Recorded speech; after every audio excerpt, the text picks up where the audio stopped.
En este bloque vamos a abordar un tema que tiene que ver con lo social, fundamentalmente con alguien que dentro de lo que es la agenda legislativa se ha ocupado muchísimo, como es el caso del legislador del PRO, José Luis Acevedo, que ha trabajado y lo hace sobre las cuestiones que tienen que ver con esta temática. José Luis, gracias por haber venido. No, gracias a vos, Gustavo, por haberme invitado. Bueno, ¿cómo entendés lo social en cuanto a asistencia, a presencia?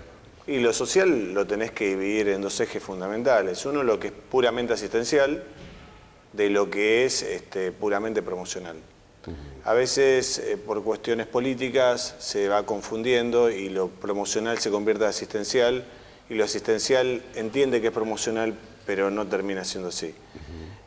Nosotros, cuando nos tocó trabajar acá en la Ciudad de Buenos Aires, teníamos muy bien dividida la política asistencial y las promocionales, y atendíamos mucho todo lo que era la gente en situación de calle, la gente que no tenía viviendas, mucho también en asentamientos provisorios, en villas de emergencia. Bueno, ahí hacíamos mucha asistencia y tratábamos de sacar a la gente cuando se salga de esta situación de marginación y pase al nivel promocional a partir de políticas de integración e inclusión a partir del trabajo, ¿no? Que ese es el fin que tiene el área social de cualquier gobierno. Es que la gente ingrese en una situación vulnerable y termine trabajando, porque es la única manera que puede estar. No funciona un equipo, no funciona un país que esté todo el día subsidiado, con políticas de subsidio. Claro.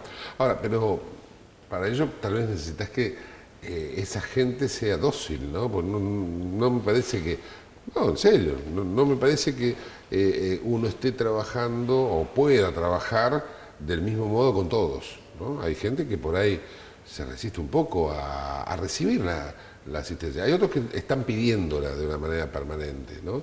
Pero hay otros que, si uno lo ve, aquella gente que está en situación de calle, como que no aceptaría, ¿no? Claro, la gente en situación de calle, Gustavo, es el último eslabón de la cadena social. O sea, es lo más bajo y la cual hay una coyuntura de determinadas características como ser enfermedades mentales, muchos son egresados, ¿no? Del Borda, Moyano.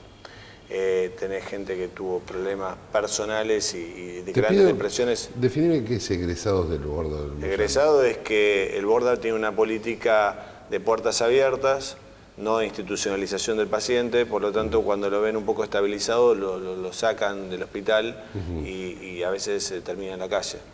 Entonces nosotros tratamos que ingrese nuevamente al hospital, lo estabilizan y vuelve a estar en la calle. Entonces egresado es que se egresa transitoriamente, que egresa, que se va del hospital un tiempo.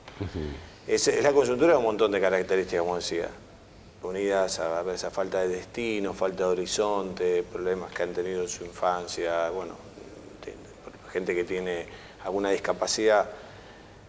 Nosotros ahí atacábamos con todo lo que tiene el gobierno para tratar de sacarlo. Pero igualmente yo creo que eso es la punta del iceberg de la pobreza. La pobreza es mucho más importante. Es una pobreza urbana, ¿no? La gente en situación de calle.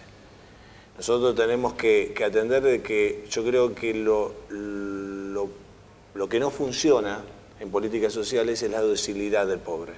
Que el pobre sea muy dócil. ¿Por qué? Porque cuando el pobre es dócil, se convierte en blanco fácil de la recepción de programas sociales, como ser subsidios.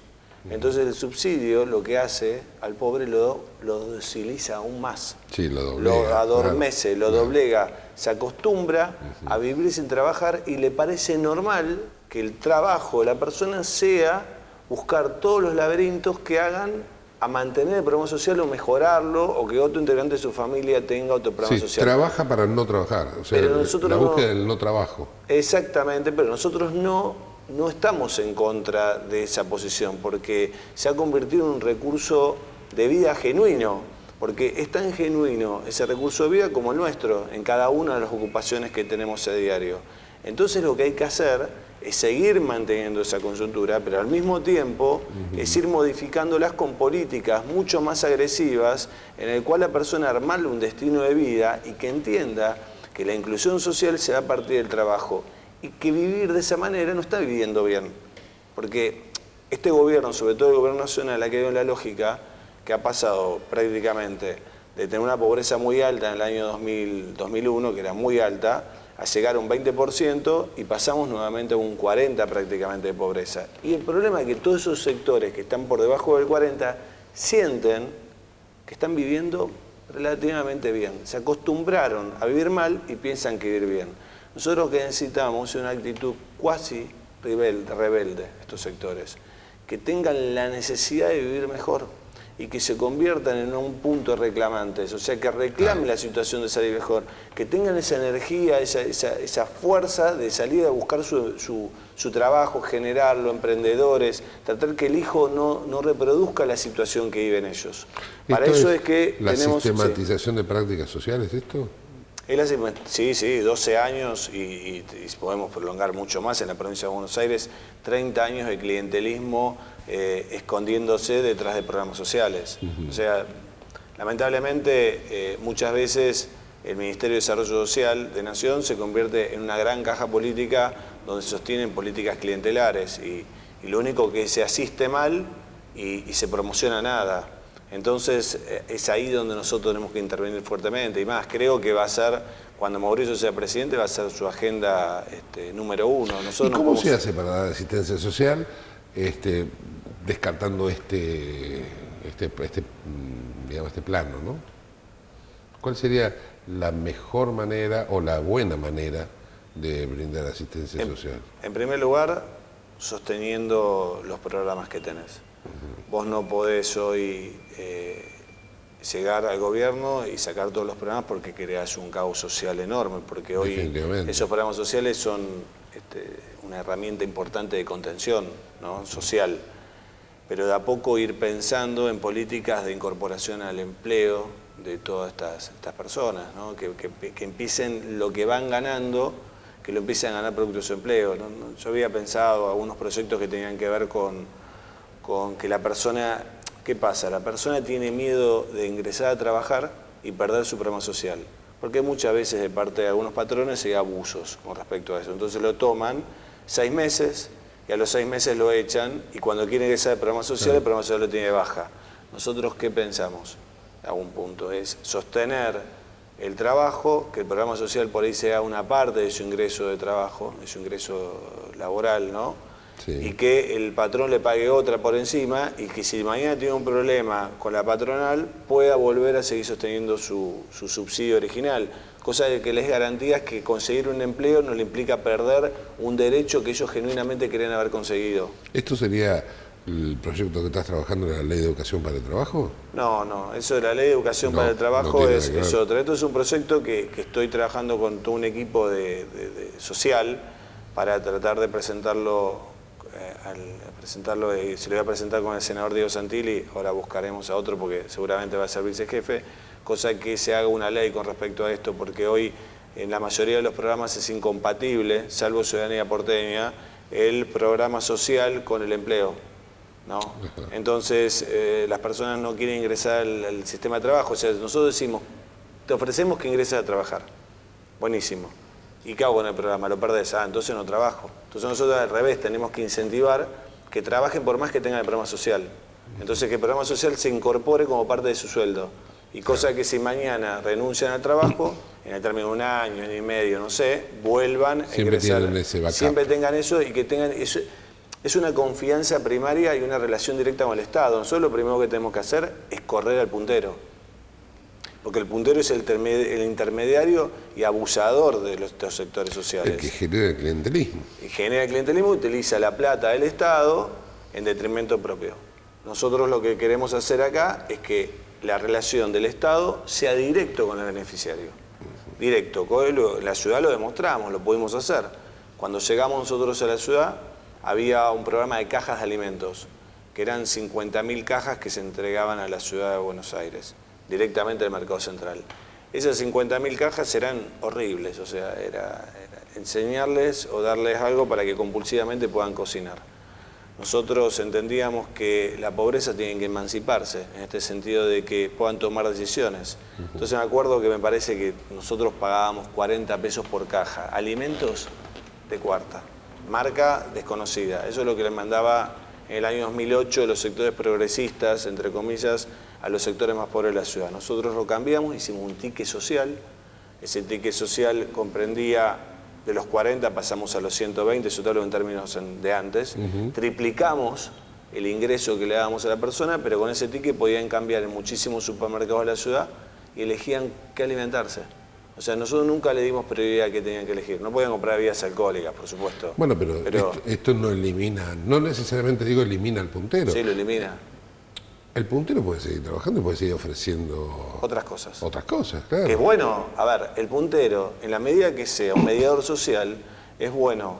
En la medida que sea vehículo de recursos, es malo, porque se termina utilizando. A ver, yo creo que los mediadores sociales son buenísimos y se existen en todos lados y aparte, para nosotros, inclusive cuando uno cae en barrios más humildes, es un buen vehículo porque ya conoce a cada familia, entonces te puede conseguir los objetivos que vos estás fijando. Pero cuando esa persona pasa de mediador social a partir de manejo de programas sociales, se convierte en puntero.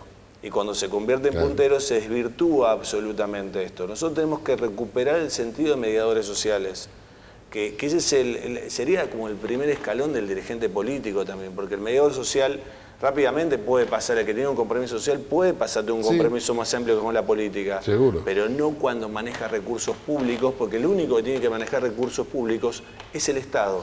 Bueno, pero no necesariamente estamos hablando del Estado del gobierno de la ciudad.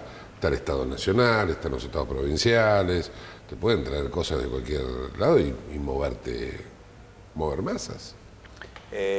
Sí, bueno, yo cuando me refiero a esta crítica clientelar siempre lo hago en términos del plano del gobierno nacional, ¿no? Sí. No me parece que tuvieron una oportunidad histórica para eliminar la pobreza a índices muy bajos. Y bueno, se han visto el fin de semana de las elecciones en la zona de La Rioja, en la provincia de La Rioja, cómo se daban colchones, cómo se daban electrodomésticos a cambio de los votos. Sí, porque el tema es que los sectores sociales muy vulnerables no entienden el poder del voto todavía. Entonces nosotros lo que tenemos que hacer un proceso de enseñanza es que entiendan que ese voto es muy importante, que no vale ni un colchón ni una caja de alimentos, ni algo, sino que vale mucho más, que implica el destino y el futuro de sus hijos. Eso es. José Luis, me queda tiempo para que me expliques brevemente la Ley de Educación para el Trabajo. Bueno, eso es una ley que para mí es fundamental en términos promocionales. Hoy tenemos una gran masa, por ejemplo, en la Ciudad de Buenos Aires, no te lo voy a hacer a nivel nacional, la Ciudad de Buenos Aires de 50.000 personas que ingresan a centros de formación profesional, que le enseñan oficios, no sé, desde arreglar una mesa, ¿no? Puede ser un ebanista, un ilustrador, hasta cosas que tengan más con la tecnología como computación, armado y desarmado de computadoras o electrónica automotores, ¿no? O construcción, que la construcción tiene mucha salida. El problema pasa que son cursos para mayores de 19 años y cuando la persona hace 2 años de capacitación y siente que puede para más, a ver, vos hiciste 2 años de capacitación en construcción y convertiste en un obrero altamente calificado, pero tenés ganas de recibirte en técnico superior en construcción, por lo menos por hipotéticamente que pueda ser un planito menor, ¿no? O una instalación de gas, te piden el secundario. Entonces, cuando te piden el secundario, la persona tiene que ingresar nuevamente a Adulto 2000, dar biología, matemáticas, eso que ya rebotó cuando tenía 14, 15 años. ¿Y qué sucede con esto? Le coartás el derecho a que la persona siga perfeccionando sus estudios. Entonces, con esta ley lo que hacemos es lo siguiente.